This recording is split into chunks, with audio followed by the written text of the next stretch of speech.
బతుకుతారు. నేను ఆల్రెడీ మీరే ఫిలప్ చేసుకోండి అని చెప్పిన సినిమా డైలాగులు కొడితే కాదండి. ఇక్కడ 10,000 రూపాయలతో హైదరాబాద్ నగరంలో బతకడం సాధ్యమా? వాడు జాబ్ క్యాలెండర్ కూడా ప్రకటించలేగా. వాళ్ళు పనిచేసిన వాళ్ళకి నువ్వు ఒక్క హామీ కూడా ప్రకటించడం అనేది అట్టడుగు వర్గాలు ఎందుకు గుర్తు రాలేదు? యూనివర్సిటీలో పనిచేసే వాళ్ళని మేము ప్రశ్నించాల్సుకున్నాం. కలిసే ప్రయత్నము వీసీ గారికి చెప్పే ప్రయత్నం అన్ని చేసాం. వీసీ గారికి చాలా తెలుసు అన్నాడు కదా. వీసీ కూడా చెప్పిండు టీచింగ్ బోధనలు పోస్టులు లేవని చెప్పిండు అనే మాట చెప్పిండు. బోధన పోస్టులు లేవన్నప్పుడు దీనికి ఇంత బడ్జెట్ కేటాయిస్తుందని చెప్పారు. నేను ఆల్రెడీ మీరే ఫిలప్ చేసుకోండి అని చెప్పిన సినిమా డైలాగులు కొడితే కాదండి. ఇక్కడ ప్రాక్టికల్ గా నువ్వు కేటాయించిన డబ్బుల్లో ఎవరికి వాటాకు ఎంత కేటాయిస్తున్నావు అని నిర్దిష్టంగా ఉండాల్సింది. ఉంటే అప్పుడు రిక్రూట్మెంట్ది వాళ్ళ భవిష్యత్తుది. 10,000 రూపాయలతో హైదరాబాద్ నగరంలో బతకడం సాధ్యమా? 16,000 రూపాయలు కాంట్రాక్ట్ ఎంప్లాయీస్ కోసం వాళ్ళు ఎలా బతకగలుగుతారు అనుకుంటున్నారు? ఇల్లు కిరాయి 10,000 ఉంది హైదరాబాద్ లో. 6,000తో కుటుంబ పోషణ వాళ్ళ పిల్లలు. మరి ఒక మాట చెప్పిండు, మీరు కూడా బాగా చదువుకొని ఏ మంత్రుల్లో కాండి ఏదో కాండి అని చెప్పిండు. అసలు వాళ్ళ పిల్లలు చదువుకోవడానికే బతుకు లేదా? ఈ జీతంతో ఎట్లా బతుకుతారు? ఎట్లా వాళ్ళ పిల్లల్ని మంచి చదువు అందించగలుగుతారు? వాళ్ళ పిల్లలు ఇక్కడ చదువుకోవాలనుకుంటున్నారా లేదా? అంటే ఒకటి నిర్దిష్టమైన విజన్ కూడా కనబడుతుంది. అన్ని యూనివర్సిటీల ఇన్ఫ్రాస్ట్రక్చర్ డెవలప్ చేసి రేపు రాబోయే రోజుల్లో వాటిని ప్రైవేట్ పరం చేస్తారేమో అనే ప్రమాదం కూడా పొంచి ఉంది అని మేము చెప్పదలుచుకున్నాం.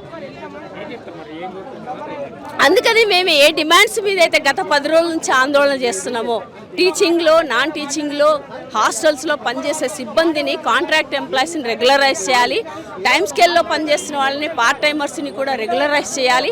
వాళ్ళని కూడా కాంట్రాక్ట్ బేసిస్ చేసి సమాన పనికి సమాన వేతనం అంటే శాశ్వత ఉద్యోగులుగా చేస్తున్న వాళ్ళ సమానంగా జీతము అందరికీ చెల్లించాలి అనే డిమాండ్ మీద భవిష్యత్తులో కూడా జాయింట్ యాక్షన్ కమిటీగా ఆందోళన చేయాలి. ఈ విషయం పట్ల ఏమన్నా ముఖ్యమంత్రి గారు కానివ్వండి, వీసీ గారు కానివ్వండి మాట్లాడతారని ఏమన్నా ఆశలు పెట్టుకున్నారా? మరి మాట్లాడకపోవడం వల్ల పెట్టుకోలేదు. రిప్రజెంటేషన్ తీసుకుంటామని చెప్పారని పోలీస్ వాళ్ళు మా జాక్కి నాయకులకు చెప్పారు. తీసుకోలేదు, లెటర్ కూడా తీసుకోలే. అసలు మాట్లాడలేదు కదండి. అంత పెద్ద మందిని మేధావులని అందరూ వాడు జాబ్ క్యాలెండర్ కూడా ప్రకటించలేగా. మరి చదువుకున్నారు కరెక్టే. ఒక ప్రశ్న, చదువు మంచిదే, మంచి ఉన్నత స్థాయిలో. ఆ చదువుకున్న వాళ్ళు ఇంతమంది ఉన్న వాళ్ళకి ఒక్క ఉద్యోగం రాకపోతే వాళ్ళు ఏమి చెయ్యాలి? వాళ్ళు ఎలా బతకాలి? ఏం చేసుకొని బతకాలి? వాళ్ళ కుటుంబాన్ని ఎలా పోషించాలి? వాళ్ళు ఎట్లా బతకాలి? అది కూడా ముఖ్యమంత్రి గారు ఆలోచించాల్సి ఉండింది అని చెప్పాలి. వాళ్ళు పనిచేసిన వాళ్ళకి నువ్వు ఒక్క హామీ కూడా ప్రకటించడం అనేది అట్టడుగు వర్గాలు ఎందుకు గుర్తు రాలేదు? యూనివర్సిటీలో పనిచేసే వాళ్ళని మేము ప్రశ్నించాల్సుకున్నాం. కలిసే ప్రయత్నము వీసీ గారికి చెప్పే ప్రయత్నం అన్ని చేసాం. వీసీ గారికి చాలా తెలుసు అన్నాడు కదా. వీసీ కూడా చెప్పిండు టీచింగ్ బోధనలు పోస్టులు లేవని చెప్పిండు అనే మాట చెప్పిండు. బోధన పోస్టులు లేవన్నప్పుడు దీనికి ఇంత బడ్జెట్ కేటాయిస్తుందని చెప్పారు. నేను ఆల్రెడీ మీరే ఫిలప్ చేసుకోండి అని చెప్పిన సినిమా డైలాగులు కొడితే కాదండి. ఇక్కడ ప్రాక్టికల్ గా నువ్వు కేటాయించిన డబ్బుల్లో ఎవరికి వాటాకు ఎంత కేటాయిస్తున్నావు అని నిర్దిష్టంగా ఉండాల్సింది. ఉంటే అప్పుడు రిక్రూట్మెంట్ది వాళ్ళ భవిష్యత్తుది. 10,000 రూపాయలతో హైదరాబాద్ నగరంలో బతకడం సాధ్యమా? 16,000 రూపాయలు కాంట్రాక్ట్ ఎంప్లాయీస్ కోసం వాళ్ళు ఎలా బతకగలుగుతారు అనుకుంటున్నారు?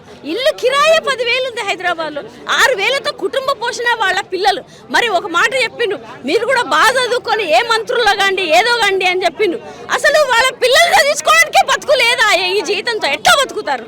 ఎట్లా వాళ్ళ పిల్లల్ని మంచి చదువు అందించగలుగుతారు? వాళ్ళ పిల్లలు ఇక్కడ చదువుకోవాలనుకుంటున్నారా లేదా? అంటే ఒకటి నిర్దిష్టమైన విజన్ కూడా కనబడుతుంది. అన్ని యూనివర్సిటీల ఇన్ఫ్రాస్ట్రక్చర్ డెవలప్ చేసి రేపు రాబోయే రోజుల్లో వాటిని ప్రైవేట్ పరం చేస్తారేమో అనే ప్రమాదం కూడా పొంచి ఉంది అని మేము చెప్పదలుచుకున్నాం.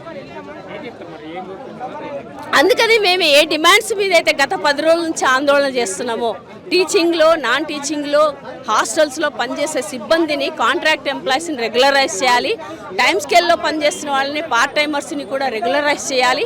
వాళ్ళని కూడా కాంట్రాక్ట్ బేసిస్ చేసి సమాన పనికి సమాన వేతనం అంటే శాశ్వత ఉద్యోగులుగా చేస్తున్న వాళ్ళ సమానంగా జీతము అందరికీ చెల్లించాలి అనే డిమాండ్ మీద భవిష్యత్తులో కూడా జాయింట్ యాక్షన్ కమిటీగా ఆందోళన చేయాలి. ఈ విషయం పట్ల ఏమన్నా ముఖ్యమంత్రి గారు కానివ్వండి, వీసీ గారు కానివ్వండి మాట్లాడతారని ఏమన్నా ఆశలు పెట్టుకున్నారా? మరి మాట్లాడకపోవడం వల్ల పెట్టుకోలేదు.